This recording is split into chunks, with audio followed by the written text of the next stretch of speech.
Hoje a cargo do nosso irmão José Ricardo, que sempre nos atende, que vem lá do Centro Espírita Chico Xavier. Não, Está no horário. Nós tivemos essa tolerância. Então, nós recebemos a palavra e todos vamos livrar para que possam trazer tudo que preparasse. Tomara. Obrigado.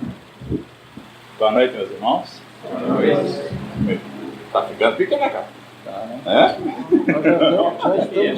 Já estamos com um projetozinho de inovação. Né? Beleza.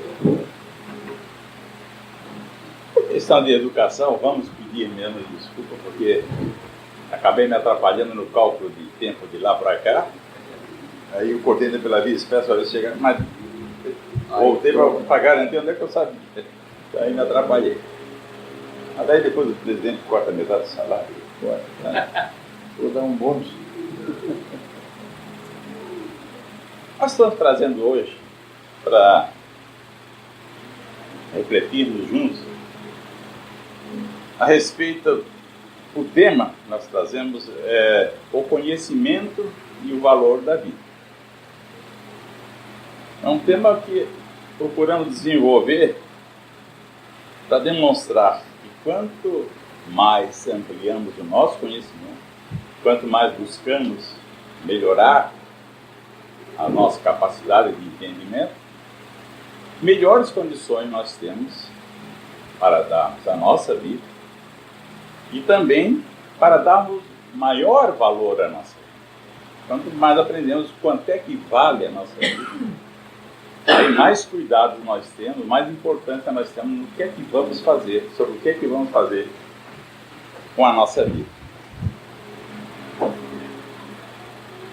A respeito do conhecimento, nós lembramos aqui aquela passagem de João, capítulo 8, versículos 31 a 32, em que Jesus fala: conhecereis a verdade e a verdade vos libertará. Cristo já mostrava que nós temos que procurar continuamente a verdade, sobre tudo, não é só sobre a religião. Quando nós buscamos sempre a verdade, constantemente a verdade, nós nos deixamos levar por influências que nos tirem do caminho da verdade. Ou se nós não aceitamos de mão beijada qualquer coisa que nos empurre em garganta abaixo, então nós melhoramos cada vez mais o nosso padrão de qualidade intelectual. Então essa frase de Jesus, somando com as revelações que os mentores divinos transmitiram a Kardec para montar essa codificação, hoje nos permite entender melhor a nossa situação na Terra e permite nos entender melhor o porquê da nossa vida na Terra e o porquê de nós tentarmos manter o máximo possível a nossa vida em equilíbrio e produzir. Então, somente à medida que nós fomos encontrando as respostas às dificuldades que nós encontramos pelo caminho, é que nós vamos melhorando.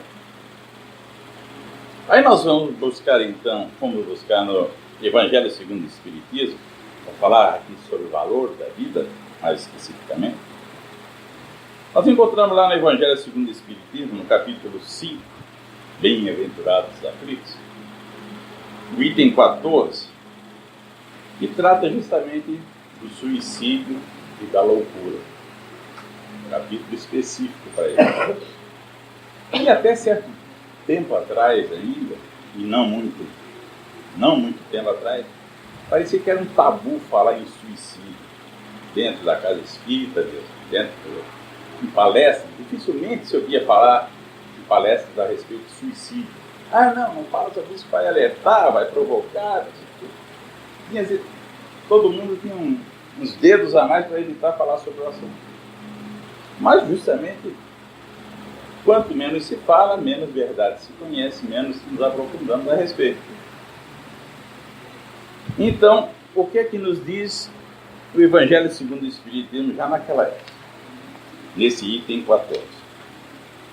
Ele nos diz que a calma e a resignação, obtidas da maneira de considerar, de encarar a vida, a vida terrestre e da confiança no futuro, dão ao espírito uma serenidade que é a melhor prevenção contra a loucura e o suicídio. Então, a calma e a resignação que nós desenvolvermos nos dará, acaba produzindo para nós a melhor prevenção contra a loucura e o suicídio. A serenidade que provoca nos momentos difíceis nos afasta desses riscos, dessas possibilidades. É certo que esses casos se devem à comoção produzida pelas vicissitudes, pelas dificuldades que o homem não tem coragem de suportar. Então, o homem, quando chega a esse ponto, é porque não está mais suportando aquilo que está passando. O homem, o indivíduo, a pessoa, enquanto na Terra. Mas se nós encararmos a vida da maneira que o Espiritismo nos demonstra, essa extensa obra, o homem recebe até com indiferença os reveses e as decepções que o deixariam desesperado noutras circunstâncias. Evidente se torna, eles esclarecem, que essa força obtida pelo conhecimento o coloca acima dos acontecimentos, lhe preserva de abalos a razão, os quais, se não fora isso, a conturbariam. Então, como vemos, já no tempo de Kardec ele chamava a atenção. Quando ele codificou, já nos chamava a atenção de que o conhecimento que nós fôssemos adquirindo, extraindo dessa obra, ia nos preparando, nos tornando tranquilos, serenos, para enfrentar as vicissitudes, equilibrando a nossa razão. Quando esses acontecimentos chegassem à nossa vida, nós, usando a razão, nós vamos analisar, avaliar e entender que de nada adianta cortar, de repente, essa nossa caminhada terrena e por um nada voltar para a vida espiritual. Então, se não fosse esse conhecimento que a doutrina nos traz, a razão, nosso equilíbrio, nosso raciocínio, mais facilmente se abalariam. E eles completam ainda aqui, que no caso de suicídio, deixando de lado aqueles que estão em estado bruto de inconsciência, é quando a pessoa já perdeu totalmente o controle da sua vontade. De alguma forma acaba acontecendo, meio sem querer, mas não é sem querer, porque a pessoa tem que querer fazer. Então, aqueles casos em que a pessoa não consegue controlar mais, e deixando de lado esses casos, eles observam que a causa do suicídio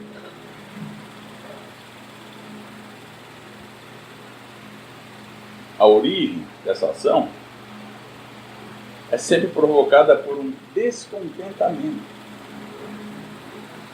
Olhem só, um descontentamento. Descontentamento é quando não estamos satisfeitos com algum resultado, com alguma coisa, ou como nós não gostamos do que fizer, ou como não estamos satisfeitos com a vida que estamos levando, ou com alguma coisa que acontece. Qualquer tipo de descontentamento. Então, com esse descontentamento se acumula, a pessoa acaba se dirigindo a pensar na questão do suicídio, em resolver o seu descontentamento dessa forma. Então, como vemos, uma coisa assim, bem, não vamos dizer banal, porque é grave, mas uma coisa simples, um descontentamento nosso pode nos levar a agir dessa forma. Qualquer que seja o motivo apontado, porque motivos, cada um geralmente deixa escrito, ou deixa dito, ou deixa uma pista de por que isso foi. Por que partiu para essa ação. Então ainda dizem, aqueles que sabem que Deus nos concede apenas a carga que podemos carregar, o peso que nós podemos carregar é o que Deus permite que nós enfrentemos. Ele nunca dá mais do que nós podemos suportar. sabem da nossa condição, da nossa capacidade, do nosso limite. Tudo que chega à nossa vida, chega num ponto em que nós podemos suportar. É mais curto, mais longo, não resolve nessa vida, vai resolver só na outra. Ah, morreu sofrendo. Não é motivo. Nas próximas vidas, vai resolver se ele suportar bem, aguentar e cumprir o seu roteiro.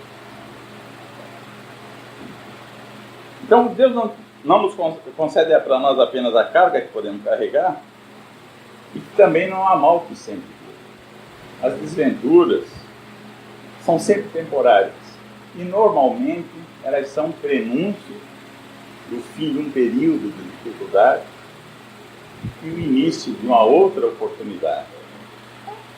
De tudo que acontece de ruim na nossa vida, vamos dizer assim, é uma conta que nós pagamos. Nós estamos sofrendo, então pagando a nossa continha lá de trás. E quem é que não fica satisfeito, feliz, quando chega lá e liquida a sua conta, o seu débito, a sua dívida? Pode até assumir outra depois. Mas o alívio que nós temos, a nossa vida é isso mesmo. É um pagar de contas. Então, quando nós conseguimos suportar com coragem, paciência, resignação, com fé, todas essas vicissitudes da vida, nós acabamos conseguindo completar o nosso ciclo, o ciclo que nós programamos e que nos foi permitido realizar aqui na Terra. Por quê? Porque a nossa vida, sabemos também que antes da nossa vinda à Terra, essa nossa vida é toda planejada. Cada vez que nós partimos, depois de uma jornada terrena, nós temos o nosso tempo de readaptação na vida espiritual. Depois dessa adaptação, nós vamos despertar para a realidade que já existe, dar continuidade à vida. E vai chegar num tempo em que nós temos que fazer como uma reciclagem, uma avaliação de tudo que nós fizemos aqui, enquanto aqui estivemos. Uma reciclagem espiritual, vamos dizer assim. Então, depois de fazermos toda essa avaliação, revisarmos todos os passos, os atos, o que construímos, o que deixamos de fazer, e lá, quando nós tomamos consciência verdadeira, plena, tranquila, dos erros que nós cometemos, e nos arrependemos de fato daquilo que fizemos de errado, do mal que causamos, nós acabamos então solicitando uma nova oportunidade para a vida da Terra. É isso. Entramos na fila para tentar voltar aqui e consertar o que deixamos errado, falhado, ou construir algo melhor do que nós construímos. E quando chega na nossa vez, é montado então um roteiro, um cronograma, uma programação junto conosco, uma equipe participa disso. Ajuda a montar esse roteiro, e mesmo quando nós já chegamos na Terra, eles não nos abandonam, eles ficam acompanhando para ver se nós estamos conseguindo, e para nos ajudar a conseguir chegar ao fim de mais uma passagem da Terra. Imaginemos então que depois de todo esse trabalho, todas as pessoas envolvidas, os espíritos envolvidos nisso, estão lá em cima nos acompanhando dia a dia. Passamos ou ganhamos a oportunidade na frente de milhões de espíritos, ou bilhões de espíritos que estão aí em volta da Terra esperando a sua chance.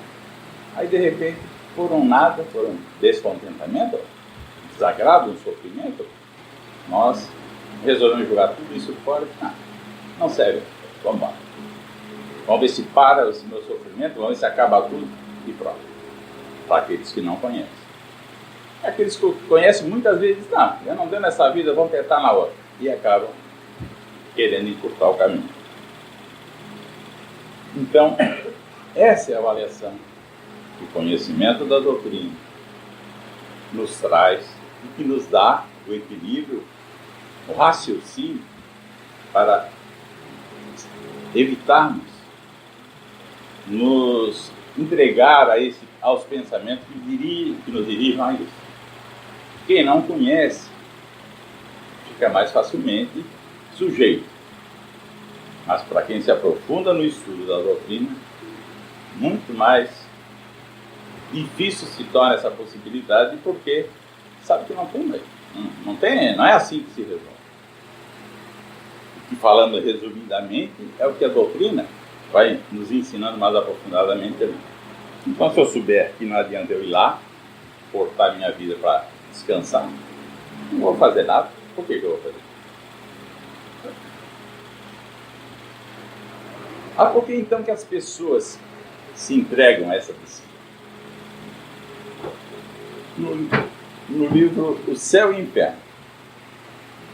No livro O Céu e o Inferno nós encontramos, da metade em diante, uma série de relatos de espíritos que na época da preparação da codificação, eles eram convidados, convocados, chamados para participar com seus depoimentos nesse grupo de trabalho que estavam montando a codificação da doutrina espírita.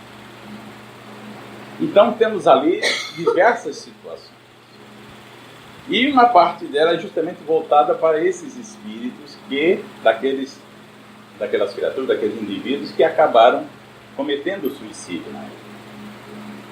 Conheciam lá, surgiu um caso de suicídio. Através das sessões mediúnicas, eles tentavam trazer esse espírito, quando ele aparecia, para dar o seu depoimento. E ali cada um deles, e os depoimentos estão no livro Céu e Inferno, cada um deles ali dizia por que ele tinha resolvido fazer isso. Dizia o porquê, ou o que tinha acontecido após a sua partida. Dizia as consequências que ele estava sofrendo, ele relatava as consequências do que ele estava sofrendo. Então, minuciosamente, eles falavam, eles transmitiam tudo o que tinha acontecido, o que estava acontecendo. E muitos deles, então, pensamos assim, alguns casos, que apresentavam diversos motivos. Alguns relataram que tinham feito isso para descansar. Estavam cansados da vida terrena, resolveram descansar para não sofrer mais para alguma outra situação. E quando chegaram lá, viram que não iam descansar nada. A vida continuava, as dores, o sofrimento, os compromissos, as obrigações que eles tinham aqui ficaram para trás, iam ter que resolver. Então, de descanso não teria nada. E ele concluiu, ele conseguiu entender que não tinha resolvido. E aquele que fez esse ato porque não acreditava no futuro, não cria no futuro, perdera a fé, ou se tivesse a fé ainda, de repente não tinha fé suficiente para acreditar num futuro, numa continuidade. Teve o caso de um que fez isso porque estava desiludido. Desiludido, em certo ponto, vamos dizer assim, pode ser o descontente. Às vezes a pessoa que passou com facilidade até uma determinada fase da sua vida, e de repente, quando a realidade se apresenta lá um dia, bate na porta dele, não é como ele gosta, não é como ele vinha sendo tratado, e se desilude com tudo e resolveu partir. Um outro relatou que não tinha confiança em Deus, não acreditava em Deus, então não tinha uma fé também religiosa, de repente, que lhe desse segurança e sustentação para justificar toda a dificuldade que passaram. Tem um outro que falou sobre falta de coragem de enfrentar e de suportar aquilo que ele estava passando. E aí, quando faltou a coragem dele, não tinha mais força para aguentar, resolveu partir. Falta de resignação, não aceitava mais aquilo que estava acontecendo, resolveu partir. Então são assim, pinceladas de conteúdo que está grandemente relatado ali no livro Céu e Inferno, nós podemos nos aprofundar cada vez mais estudando, procurando esses casos. Mas resumindo assim, esses apontamentos, nós vamos ver que geralmente aquele que não crê ou que não sabe que a eternidade existe, que a vida vai continuar, ele julga que com o fim da estadia terrena tudo se acaba. Quando qualquer infortúnio, qualquer dificuldadezinha maior apresenta-se na vida dele, resolve. Vai terminar mesmo, então vamos terminar. E parte para lá. Porque não tem o conhecimento que sustente a sua vontade, ou desperte uma vontade maior de viver, de suportar, de valorizar a sua vida. Aí pensando apenas na matéria, eles acabam achando que fecha a matéria com aquele ato final. E depois descobrem, como nós vimos ali, que não era bem assim. Então, dessas informações, se pode concluir que a incredulidade, a simples dúvida sobre o futuro e também, principalmente, as ideias materialistas são os grandes incentivadores do suicídio. Aquele que não crê, não acredita em nada, aquele que, por não saber, não entender, não acredita no futuro, e mais fortemente os materialistas, as ideias materialistas, aquela história de que é só o que temos aqui, acabou. São esses três maiores incentivadores do suicídio, da ação do suicídio. Então aí, principalmente, como disse os materialistas, não valorizam, não aceitam, ou mesmo os cristãos rejeitando os ensinamentos do Cristo, não se dão conta de que a felicidade não é desse mundo. De repente, por uma questão de infelicidade momentânea, acabam cometendo esse ato tão triste. Nós encontramos a respeito desse assunto uma obra Estudando a Mediunidade, de Martins Peralva. Martins Peralva é um escritor espírita de Sergipe, ele acabou se radicalizando e se radicando em Minas Gerais. Pensamos algumas questões ali. Nesse livro, Estudando a Mediunidade, ele dedicou um capítulo também especificamente para o suicídio. Então a gente coleta alguma coisinha para trazer para refletir. Uma frase interessante dele, de que com o suicídio o espírito sai do sofrimento aqui da Terra, mas só que cai na tortura no mundo espiritual. Sai do sofrimento que pode ter um fim rápido ou não, mas vai ter um fim. E vai cair numa tortura por muito mais tempo. Porque ele fugiu das suas obrigações, ele quebrou uma das, a mais importante lei divina, que é a lei da vida, para chegar lá e encontrar ver que não adiantou de nada. Então, a tortura que ele passa a sofrer, ou que ele cria para ele, ao enxergar isso tudo lá do lado de lá, é muito mais forte e mais prolongada do que o sofrimento terreno. Uma outra frase que ele nos traz é que o suicídio nos faz retornar ao lar espiritual da mensagem. O suicida também vai para o mundo espiritual. Só que ele acaba fazendo isso pelos mecanismos errados, de forma errada e na hora errada. Ele acaba agindo, o suicida acaba agindo como se ele fosse o Deus da sua vida.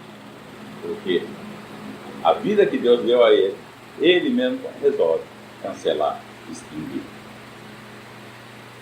Não saber, vamos repetir sempre, que a vida continua. E aí então, quando nós chegarmos lá do outro lado, na vida verdadeira que lá temos, é que nós vamos entender tudo isso. Só que daí vem aquela questão. Lá no mundo espiritual, nós não vamos ter as ferramentas como nós temos aqui na Terra para resolver. Jesus falou que nós temos que tratar de perdoar os nossos inimigos, de reconciliarmos com os adversários enquanto estivermos na Terra. Por que ele falou isso? Porque depois que passarmos daqui para lá, os níveis espirituais de cada um são diferentes. Então, dificilmente nós vamos encontrar esses nossos adversários lá. Os que nos fizeram mal ou os que nós fizemos mal. Nós não vamos nos encontrar tão facilmente. Ou um parte antes, ou outro parte depois, antes também. Mas o encontro fica mais difícil no mundo espiritual. Por isso nós temos que aproveitar e tentar resolver tudo isso enquanto estamos aqui. Um telefone, uma viagem, um passeio, encontramos, vamos ao encontro, temos chance. Com uma conversa, nós temos chance de ajeitar. Por quê? Porque estamos todos na matéria. Quando um deles se separa da matéria para o espírito, esse encontro fica muito mais complicado, muito mais difícil de realizar. Então, aqui também acontece essa questão. Depois que o suicida chegou do lado de lá, ele vai tentar querer resolver o que tinha para resolver aqui e não vai poder. Ele não tem mais acesso à matéria. Os instrumentos para ele resolver todas as suas questões materiais estão aqui na Terra. E aí a dificuldade dele, por isso o desespero dele se torna maior, a tortura se torna mais forte para ele. Então, esse autor Martins Peralva nos destaca 3 grandes características. 3 grandes características que levam a pessoa a se suicidar. Se a gente observa e tratar, resolver, consegue intervir a tempo, nós podemos até ajudar a pessoa a evitar. Quando nós notarmos alguma coisa a respeito. Primeira característica é aquela que se dá por livre deliberação da pessoa. Se eu tenho meu livre-arbítrio, meu livre-arbítrio significa que eu faço o que eu quero na minha vida, as coisas da minha vida, enquanto eu estou aqui, sou eu que decido. E, em consequência, lá na hora final, eu faço o que eu quero com a minha vida também. Eu sou o dono da minha vida. De fato, é ele que vai decidir se quer ficar vivo ou não. Então, essa é uma característica gritante. Aquela criatura que é muito dona de si, que não aceita ajuda, que não aceita consolo, que não aceita amparo, não quer nada. Não, eu sou eu. Né? Vive, às vezes, a vida toda isolado de tudo, dirigindo o seu destino da maneira como quer e não me dê palpite. Então, quando a pessoa tem esse livre-arbítrio muito arraigado, acaba tendo como consequência, às vezes, decidir dessa forma. E aí é onde, então, se ele adquire o conhecimento da continuidade da vida, ele trabalha esse conhecimento para melhorar a sua vida, ele consegue melhorar a sua estadia, a sua maneira de ser e como enfrentar melhor todas essas dificuldades que foram surgindo. A segunda característica que ele destaca é quando ela se dá por influência dos obsessores. Palavra que nós temos que destacar muito bem. Influência. Por quê? O obsessor não faz nada no nosso corpo material. O obsessor não puxa gatilho. O obsessor não me dá um copo de veneno. O obsessor não me empurra de cima de prédio.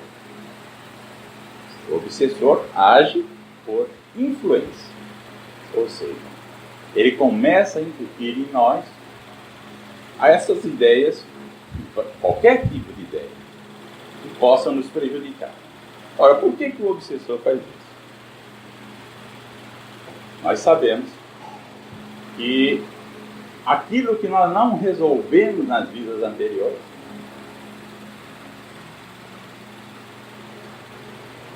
principalmente aqueles males mais graves que nós causamos lá atrás, que somos santinhos hoje, nas outras vidas anteriores não fomos sempre santinhos. Causamos muitas aberrações nas nossas vidas mais antigas. E alguém que não foi resolvido lá atrás, aqueles inimigos que o Cristo pede para a gente resolver na vida presente, alguém guardou, nós partimos, ele partiu, cada um do seu lado, mas só que ele não perdoou o que nós fizemos e continua nos procurando. Então, quando o nosso pensamento começa a cair de qualidade, quando nós nos entregamos a maus sentimentos, nosso padrão mental começa a cair. Se aquele menino estiver por aí, ele sintoniza conosco. E ao sintonizar conosco, ele vai começar a fazer tudo para nos prejudicar. E uma das coisas que ele pode fazer é isso. Começar a nos soprar no ouvido, para nós fazermos isso de errado, aquilo de errado, essa besteirinha aqui, essa besteirinha ali. E quando ele assume o comando e nós vamos atendendo o que ele fala, daqui a pouco lá um dia ele diz, puxa o gatilho. E aí? Eu puxo o gatilho. Mas só que a responsabilidade é dele? Não. Ele cutucou, incomodou, perturbou. Quem faz o ato somos nós. Então, mesmo no caso de obsessão, quem vai puxar, quem vai agir, quem vai dar o toque final, somos nós.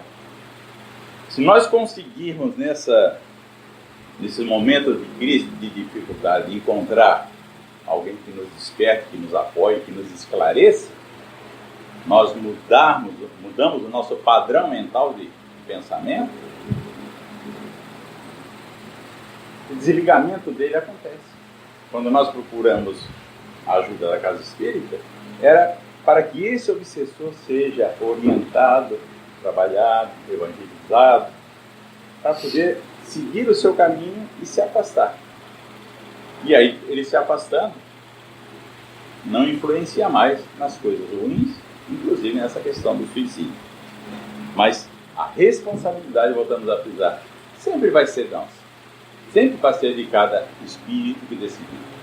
Nenhum obsessor mata ninguém ou corta a vida de ninguém. Ele apenas influencia. E uma terceira característica que, até estranhamente, a gente imaginava que existisse, ele chama aqui por indução de terceiros. Indução de terceiros seria a terceira pessoa, alguém que convive conosco, que é nosso amigo às vezes, que lida conosco, trabalha conosco. Aquele amiguinho que quando tu precisa de ajuda, ele vai lá e bota mais uma pedrinha em cima.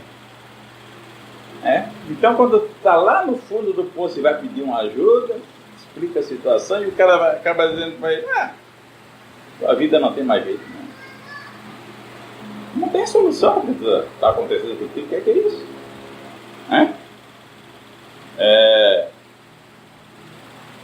Às vezes até você acaba sugerindo, então melhor tu descansar de vez, larga tudo. E aí, essa indução, que seria também um tipo de obsessão, um amiguinho está ali do lado, mas toma até, acaba conduzindo a pessoa a executar um ato, embora não seja o amigo que vai puxar o gatilho.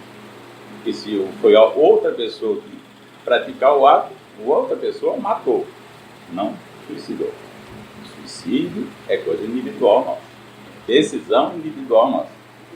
Então, mesmo assim, essa indução por terceiro, a responsabilidade sempre é do espírito que cometeu o ato final.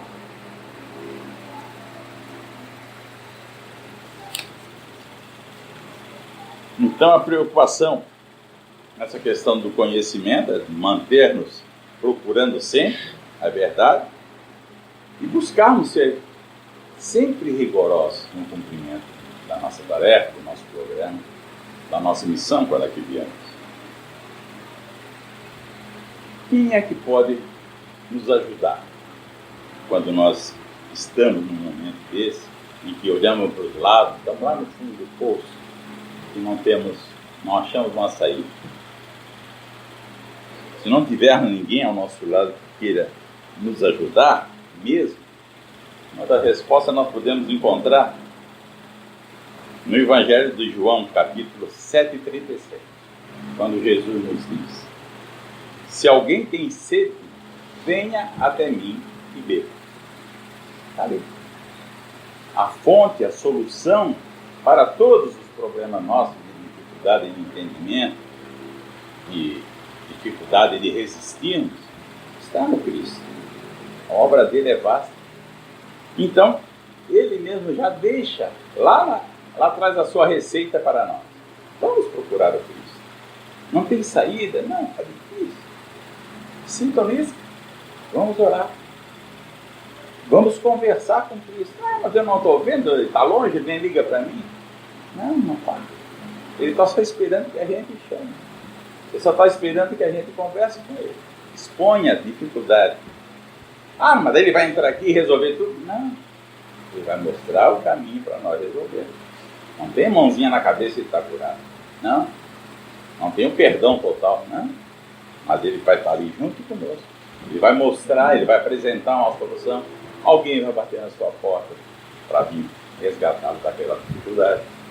Ele vai mostrar como podemos sair. Então, quando ele diz que se alguém tem sede, venha até mim e beba, vamos até ele. Vamos beber das palavras que ele deixou. Vamos ler a obra dele. Vamos beber daquele consolo, daquele amor, do conteúdo do cristianismo. Tudo que ele nos deixou de exemplo, de orientação. Vamos beber dos exemplos que ele deixou para todos nós. Procurar saber. Conhecimento. Vamos lá buscar. Está difícil? Então tá. Agora, a partir de agora eu vou buscar o que é que Cristo faria nesse momento. Vou conversar com ele. Bota a cabeça no travesseiro, se ninguém está no cantinho onde ninguém incomoda. Conversa, faz de conta que fecha os olhos, conversa, faz de conta que ele está ali a 1 metro na nossa frente. Às vezes, quando eu tenho dificuldade de me concentrar na oração, eu faço isso. Está na frente do meu nariz. Eu fico mentalizando que ele está ali, na frente do meu nariz. Ele vai estar onde eu quiser, onde eu mentalizar. E também, João nos traz ainda mais uma passagem do Cristo, quando ele diz: eu sou a luz do mundo. Quem me segue não anda em treva, mas terá a luz da vida. Doutrina espírita, toda codificada para nos mostrar as realidades que ficaram escondidas no tempo, mas está ali também, principalmente no Evangelho, mostrando todas as passagens, quase todas, esmiuçadinhas para cada um de nós entendermos a cada dia que nós lançarmos. Ali está, principalmente no Evangelho, a luz da vida que o Cristo deixou para nós.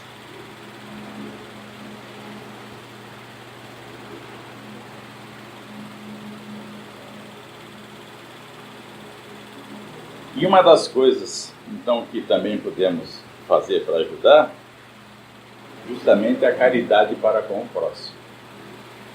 Não vai nos custar nada, não vai pesar no nosso bolso. Às vezes não temos dinheiro para comprar o rancho, uma coisa para ajudar alguém. Vamos ter um tempo para ouvir alguém. Nós podemos notar à nossa volta mudança de comportamento no nosso filho, nossa esposa, nossos amigos, nossos colegas de trabalho. De repente aquela pessoa mudou um comportamento e vira problema dele. Vamos tentar chegar nele, tentar buscá-lo do fundo do poço ali, nos inteirarmos do caso dele. De repente nós podemos ser aquela mão amiga, aquele Cristo do povo que encaminhou para ajudar. Temos que olhar para o lado. E quando encontrarmos alguém numa dificuldade dessa, ou em qualquer dificuldade, vamos ampará-lo. Tá? Que ele não chegue lá na frente, de repente, a pensar nessa situação. Nós somos, na caminhada terrena, nós não fomos feitos para vivermos sós. Não existe uma pessoa no mundo que isolado possa dizer que vive feliz. Mesmo que ele se esconda na floresta lá para não enxergar as desgraças do mundo, ele não vai ser feliz. E se ele vive em sociedade e diz que é feliz, é porque ele não está enxergando o irmão que sofre. Enquanto ele enxergar alguém sofrendo, ele não pode ser feliz. Nós não podemos ser felizes enquanto enxergamos alguém sofrendo. Então, a maneira de nós passarmos a olhar a pessoa pode nos indicar uma necessidade dele para nós ajudar a escapar de repente numa hora dessa. Geralmente essas palestras a respeito de palestra, exposição a respeito de suicídio, elas ocorrem em setembro, né? O Setembro Amarelo, aquela campanha do Setembro Amarelo. E às vezes depois passa e a gente esquece. Mas é uma campanha que nós temos que estar reavivando sempre. Não é só o mês de setembro. Todo dia, toda hora, todo instante nós temos que estar sempre olhando esse lado da natureza humana para tentarmos agir de alguma forma, para tentarmos resgatar alguém dessas tentativas, desses pensamentos. Então, por isso que a nós ditos espíritas, que mergulhamos um pouquinho mais no estudo, cabe essa tarefa de levar essa chamada, esse chamamento de ajudarmos a estudarmos e de ajudar. Porque quanto mais conhecimento nós tivermos a respeito, nós podemos, na nossa roda social, quem convive conosco, uma pinceladinha daqui, uma pinceladinha ali, fulano, aconteceu isso, aí nós podemos dar a nossa opinião para despertar as pessoas a encarar essa nova maneira de ver, essa maneira de entender que a vida continua e que não é dessa forma que nós vamos resolver qualquer problema. Por isso, o apelo para que nós aceitemos a vida, que nós vivamos plenamente a nossa vida, que nós amemos sempre a nossa vida. E amar a nossa vida é tratar do nosso corpo, da nossa saúde, mantermos sempre fortes, manter a nossa caixa aqui forte para que o espírito possa aproveitar o máximo possível. E também valorizemos a vida. Nós temos um complementozinho aqui. Quando fizemos essa exposição, até foi quando nós fizemos na nossa casa. Geralmente, no meio da plateia tem alguém que passou, ou soube de um caso desse. Aí quando terminou, ele me chamou no canto. Mas o que fazer? O que é que acontece com ele? Bom, depois, o sofrimento dele. Uma família que escuta alguma coisa dessa, aumenta o sofrimento da família. Depois que aconteceu, o que é que podemos fazer? O que é que podemos orientar a família? Primeiro, tentar que eles tirem de dentro de si aquele sentimento de revolta pelo doente que cometeu suicídio, filho, irmão, pai, que seja. E, em princípio, tem a revolta. Mas por que foi fazer isso? Uma revolta. Então, tentar estipar dentro de nós qualquer sentimento de revolta. Limpar, modificar o nosso sentimento em relação àquela criatura. Ele está na vida espiritual, nós não podemos ir lá pegar ele pela mão e abraçar. Não. E ele estando lá também não pode voltar aqui para receber nossa apoio. A maneira de nós alcançarmos ele é através da oração. Isso todos nós podemos fazer. É orar por aquele que foi. Orar para Jesus, para Deus intervir, aliviar, agasalhar aquela criatura que não conseguiu entender. É muito comum, e pouco se fala na doutrina espírita, mas é muito comum as mães apelarem para Maria. Porque Maria foi a mãe de Jesus, intercessora das dificuldades das mães. Tem problema. Peçam a Maria, aquele espírito iluminado, para ver se ela consegue também interceder para ajudá-lo. Porque volto a dizer, botar a mão na cabeça, não. Ele não vai ser tirado de lá e levado para o céu, não. Ele vai ter que cumprir as leis divinas que todos nós temos que cumprir por igual. Ele foi criado, que nem nós, para evoluirmos. Falhou. Vai sofrer as consequências da falha dele. Mas, através da oração, nós podemos criar em volta dele um halo de amor, de proteção.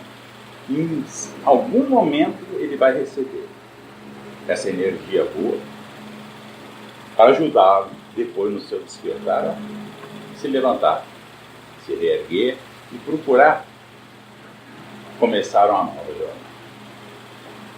A oração, então, é o caminho que nos leva a Deus e que nós podemos montar alguma coisa de proteção, de amparo a um irmão que comete esse erro.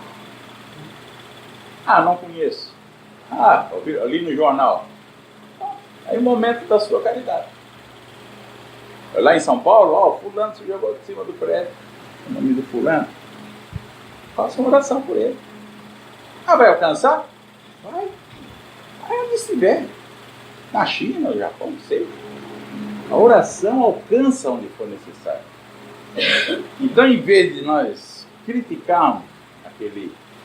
Aí colocamos um monte de adjetivos.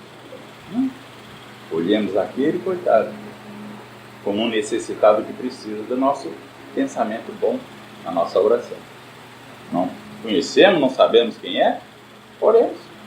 Não custa nada para nós. É mais uma caridade gratuita e não pesa para ninguém. Então, quando nós conseguimos já nos acostumar a olhar sobre esse prisma, olha quanto bem que nós podemos fazer. Quantas pessoas, quantos espíritos podem ser auxiliados, mesmo assim não participando da nossa convivência. Era mais ou menos essa nosso estudo, a nossa análise para o tema, e gostaria de agradecer esse carinho, essa atenção impressionante de vocês. Muito obrigado, que Deus os abençoe.